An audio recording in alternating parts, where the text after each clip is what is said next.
Did the old lady die? That's what the man asked, but it made me really mad. He was my ex-husband who left his blind mom to be with his new girlfriend.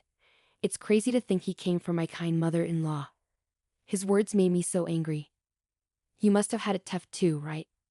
Now you can do whatever you want, but I guess there's only so much an old lady like you can do. He laughed loudly and rudely, making it hard to show how mad I was. I just smiled back at him. Well, I actually just inherited $3 million, so I'm going to enjoy my freedom, I said, wiping the smirk off my ex-husband's face. He never thought he'd end up needing my forgiveness someday. My name is Grace, and I'm 63 years old now. I got married when I was young and moved in with my in-laws. They were kind people, but unfortunately, my husband turned out to be a big letdown. I divorced him when I was 53. At that time, our daughter Mary was 18, and our son Jack was 15. It was a tough time because we had to pay for their education, and I also had to take care of my blind mother-in-law. I met my ex-husband John at work. I was 18 when I joined the company, and he was 24, already a senior there. He seemed reliable and caring, which I admired. Despite being popular, he liked me and asked me out. When we decided to get married, I met his parents. His dad had trouble moving around, and his mom couldn't see. I was touched to see John taking care of them while working. Even though my parents were worried about my future, seeing how much John cared for his parents made me ignore their concerns and marry him. My parents were upset and cut ties with me, but I was confident in my decision. Being young, I wasn't scared of anything. After getting married, I decided to quit my job so I could take care of my in-laws and manage our household. My husband, John, was grateful for this arrangement as it allowed him to focus on his work. My in-laws treated me like their own daughter and always showed appreciation for what I did. Even though taking care of them was challenging, their kindness made it easier to bear. John worked late every day, so I believed everything was going smoothly at home. One day, while at the grocery store, I bumped into one of John's former colleagues. We chatted about John and me, and the colleague mentioned how John always left work early because he was worried about me, which made him a great husband. I was puzzled because John usually came home late, not early. I thought it must have been a misunderstanding, so I just smiled awkwardly and agreed. When I got home, I brought it up with John, intending to subtly address the issue. But before I could finish, John got defensive and yelled at me, saying he was working hard and not just goofing off. He brushed off my concerns about his father needing more care, showing no willingness to help. This made me feel unsupported and frustrated by his reaction. I had a feeling something wasn't right, but I was too scared to confront my husband about it. I had gone against my parents' wishes to marry him, so I didn't have a backup plan if things went wrong. Plus, I was worried about my in-laws. So I just kept living each day as usual. Then, I had an idea to buy an electric wheelchair for my father-in-law. He was managing with a cane and a manual wheelchair, but with an electric one, he could move around more easily. And if I put my blind mother-in-law in the wheelchair and pushed her, we could go for walks farther from home. When I brought it up with my husband, I expected him to agree, but he wasn't too keen. He said we couldn't afford it with his income being tight. While it was true that we weren't wealthy, I felt the wheelchair would bring joy to my in-laws, so I suggested borrowing money from the bank and repaying it later with their pension. My husband reluctantly agreed, warning me not to cause trouble. I couldn't tell my in-laws exactly what he said. But when I mentioned we could borrow from the bank, my father-in-law was thrilled. So we went to the bank together, got a loan, and bought the wheelchair. My in-laws were overjoyed with their new mobility aid. Not long after, my father-in-law passed away, leaving me and my mother-in-law deeply saddened. But instead of offering comfort, John complained about the debt from buying the wheelchair. His words made me feel guilty, especially knowing my mother-in-law likely overheard. Now, it was just me and her at home. With her blindness, she could handle some things on her own, reducing my caregiving duties significantly. Around this time, John suggested we have children. I was unsure about his intentions, but I hoped it meant a positive change. We ended up having 2 children, but unfortunately, John didn't become more involved with household tasks even after they were born. My days were a whirlwind of chores and childcare. Despite it all, seeing my mother-in-law happy brought me comfort, especially when she heard the laughter of our children. After my father-in-law's death, we managed to find some happiness, but there were signs our marriage was struggling. John seemed distant, always late coming home, and showing little affection for my mother-in-law or the kids. He even started working on his days off, with no joy on his face. I began to accept that as long as he provided financially, maybe that was enough. Our marriage wasn't perfect, but our children grew up to be good-hearted and honest. Our family faced a big change when our daughter turned 18 and was heading off to college. On a Saturday, which was supposed to be a day off for John, he announced he was going to work. I had to remind him that he promised to take my mother-in-law to the hospital for her checkup. This was something we had planned for a few days, and it was also the day our daughter was moving into her college dorm. But John snapped at me, saying it was my job as a housewife to take care of such things. He claimed he needed to help our daughter set up for college. This outburst surprised me, and I couldn't believe he was being so insensitive. I'd never talked back to him before, but his attitude made me furious. He seemed taken aback by my reaction and continued to argue, saying hurtful things about why he married me in the first place. His words stung, and I felt regret for ever marrying him. I couldn't bear his insults anymore, so I simply told him to stop. I realized I couldn't expect anything from him anymore. He seemed satisfied that I didn't argue back and left, saying I should take care of my mother-in-law and the kids. After that, he never came back home again. It was a painful realization that our marriage was falling apart. In the end, I had my eldest daughter take care of her dorm move-in while I accompanied my mother-in-law to her health checkup. Despite the absence of my husband, we managed to get through the day. Everyone noticed he didn't come back, but nobody spoke about it. A few days later, a letter arrived from him, containing a divorce notice and a message stating he was leaving to live with his lover. He also mentioned he didn't want to be involved in the debts left by my in-laws and that we could live our lives as we pleased. I felt exhausted and realized I would be happier without him. Before filing for divorce, I informed my children and my mother-in-law about the situation. My mother-in-law was deeply shocked and apologized repeatedly while crying. She expressed her intention to move out, feeling like a stranger now that we were getting divorced. But I reassured her, saying she was just like my real mother and the only grandmother my children knew. I insisted that we were still a family and didn't need to worry about our future. Despite her tears, she thanked me for my words. However, I couldn't deny my worries. Even though my husband wasn't perfect, his financial contribution was still valuable. Now that he was gone, I felt uncertain about our future. I desperately searched for a job, but nobody would hire me because I had been a housewife for many years. Both Mary and Jack offered to work, but I felt like I had to find a way to support us. However, my mother-in-law surprised us by telling me not to worry about working and to focus on going back to school if I wanted. She assured me that she would take care of everything. We were puzzled by her offer, but she insisted, and our lives continued without any major changes. If anything, it felt like we could live more comfortably than when my husband was around. I decided to file for divorce with the help of a lawyer. My mother-in-law wanted to report him missing, but I had no desire to see him again. Surely she must want to see her son, my ex-husband, I thought. But even after she reported him missing, my ex-husband was never found.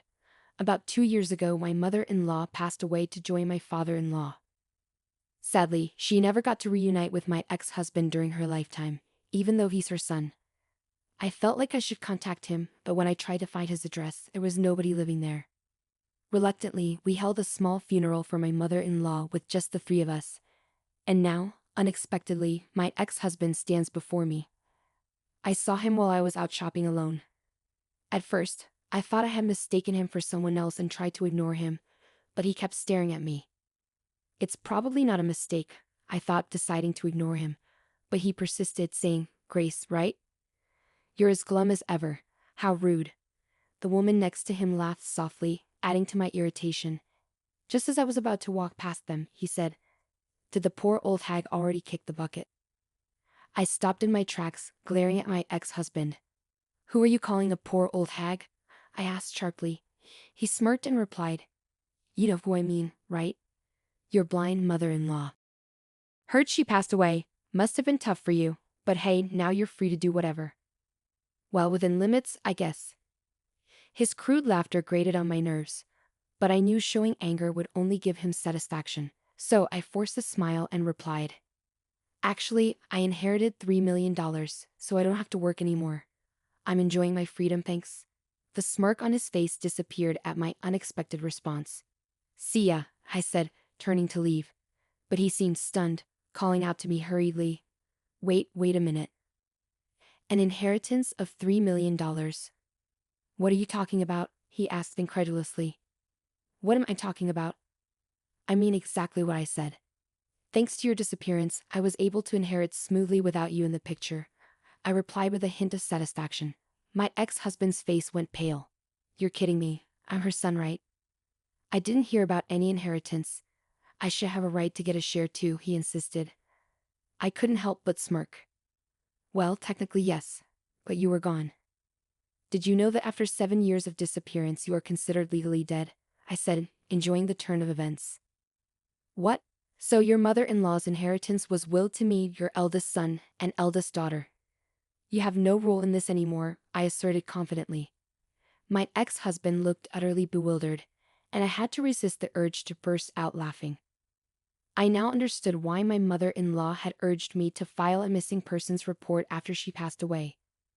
A lawyer representing her estate appeared and explained everything to me. It turned out that my mother-in-law's family were landowners, but she had cut ties with them, much like I had with my own family.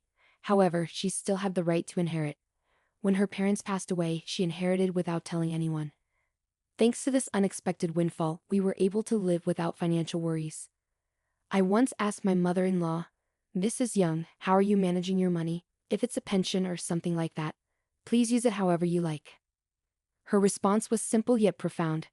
I'm using it as I please to live a happy life with my family. And that's exactly what we did. I knew the money my mother-in-law had wasn't from a pension, judging by how freely she spent it. But it was definitely hers. Even though we were struggling financially, we decided to accept her generosity gratefully. Her inheritance was far more than she could ever spend in her lifetime. The only problem was my husband's presence. If something were to happen to her, he would inherit everything. But she didn't want that. During a consultation with a lawyer, my husband vanished.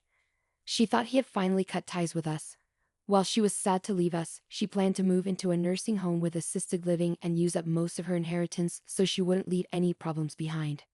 However, my eldest son, eldest daughter, and I all expressed that we saw her as family and wanted to continue living together. This brought her immense happiness. Wanting to pass on her inheritance to us, she followed her attorney's advice and filed a missing person report for my husband.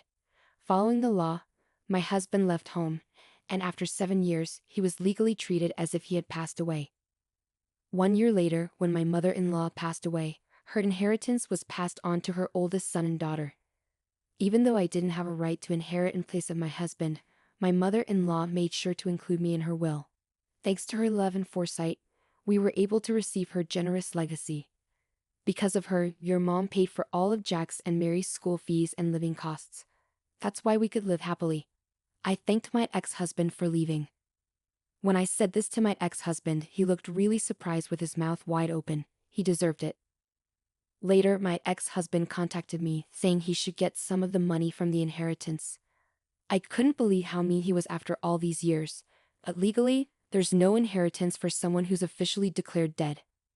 I've told him this many times, but he still wants to argue about it. I spoke with a lawyer about my ex-husband's request to inherit.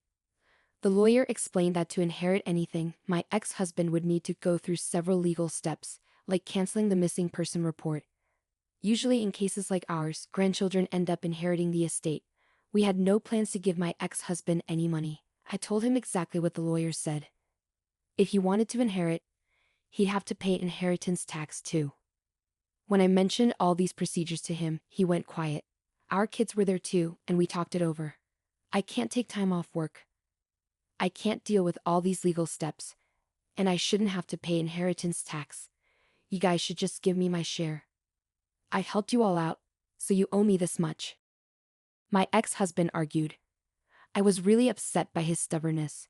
It turns out he's just working day-to-day jobs now and can't even afford to take a day off.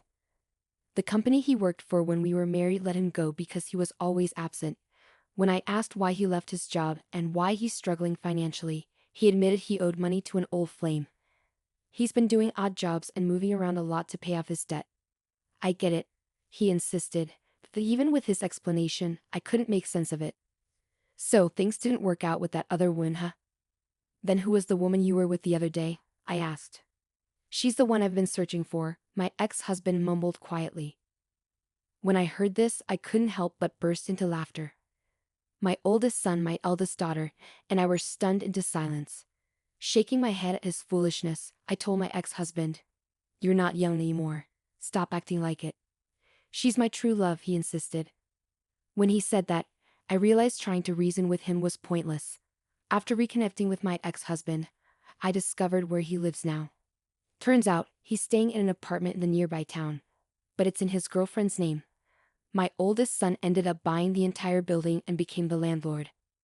"We have the money Grandma gave us. It didn't make sense to leave it sitting there," my son explained. Investing in real estate seemed like a better idea. Initially, I thought he wanted to assist his father, but that wasn't the case at all. Instead, if the rent is even slightly late, he's quick to demand it. The previous landlord might have been lenient, but my son doesn't operate like that. "You've caused your mother more than enough trouble. You selfishly picked this path, so you should face even more hardship than she did," my eldest son declared. It seemed like my son's way of penalizing his father, who had never been much of a dad. The kids surely had their own opinions about it. Perhaps that's why he couldn't handle this situation anymore. My ex-husband came to our house, pleading for forgiveness. "I'm truly sorry. I neglected my duties as a parent and a partner, Grace. I was wrong," he admitted. I couldn't help but let out a sigh as I watched my ex-husband's desperation. But I also had my own life to focus on. "Can't you talk to Jack and ask him to give me a break on the rent?" He looked so upset when he asked, my ex-husband pleaded. "If you had been a better father to our kids, maybe you wouldn't be in this situation, failing as a son, a husband, and a father. What do you have left in your life now? What was it all for?" "You need to seriously think about that," I responded. My words left my ex-husband speechless, and he walked away without saying anything. He looked so small as he left. Eventually, my ex-husband got kicked out of his apartment because he couldn't pay the rent. His new place seems to be in an old building where it's chilly and drafty. He's still living day to day, taking whatever jobs he can find. On the day we reconnected, he apparently ended things with the woman he was living with when he left our apartment. It seems he was covering her living expenses even after he got kicked out for not paying rent. I suppose it couldn't be helped. Instead, he should probably be grateful that his girlfriend stayed with him for as long as she did. She was young and maybe didn't see his true colors, much like I did when we were together. As for us, we're doing really well now. Thanks to my mother-in-law's money, as my oldest son suggested, we invested in real estate and stocks, so we have a steady income without having to work too hard.